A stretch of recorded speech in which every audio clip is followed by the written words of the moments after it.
Blade Mizan. ওই প্রোডাকশনটার জন্য challenge ছিল যে ব্লেডটা কিভাবে মুখের ভিতর ঘোরাবো। কারাগারের রাজু চরিত্রের কথা কি মনে আছে আপনাদের? কারাগার পার্ট 2 যখন রিলিজ হলো তখন নেট দুনিয়ায় হইচই ফেলে দিয়েছিল রাজু ওরফে মীর নফেল আশরাফি জিসান। এটা কি সাপোজিটর? তার অভিনয় জীবন শুরু হয় ক্লাস 1 থেকে। এরপর থিয়েটার থেকে ধীরে ধীরে পদার্পণ করেন বড় পর্দায়। বর্তমানে অনেক বেশি আলোচিত হচ্ছেন রায়হান রাফির ওয়েব সিরিজ ব্ল্যাক মানিতে ব্লেড মিজান চরিত্রের জন্য।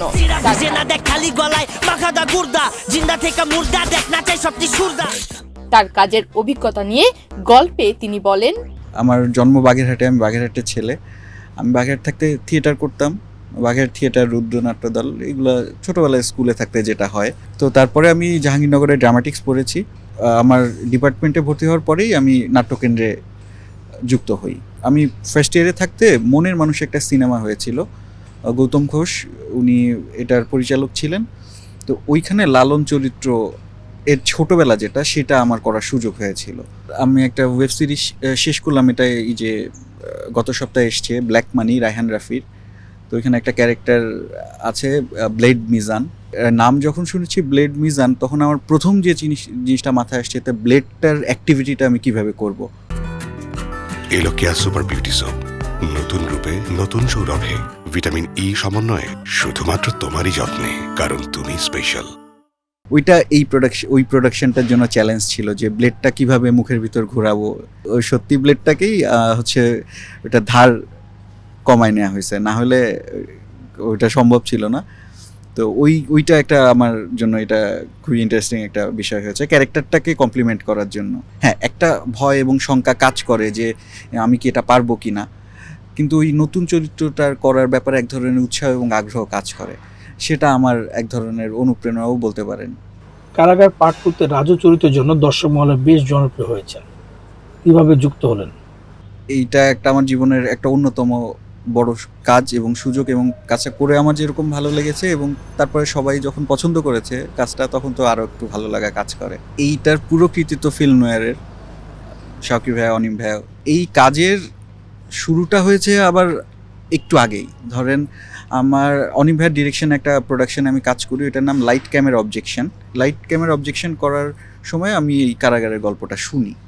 শাকিব ভাইয়া তখন অনেক আগে, প্রায় কাজ শুরুর 4-5 মাস আগেই গল্পটা বলে ভাইয়া আস্তে আস্তে আমাকে হচ্ছে এই গল্পের মধ্যে নিয়ে আসছে।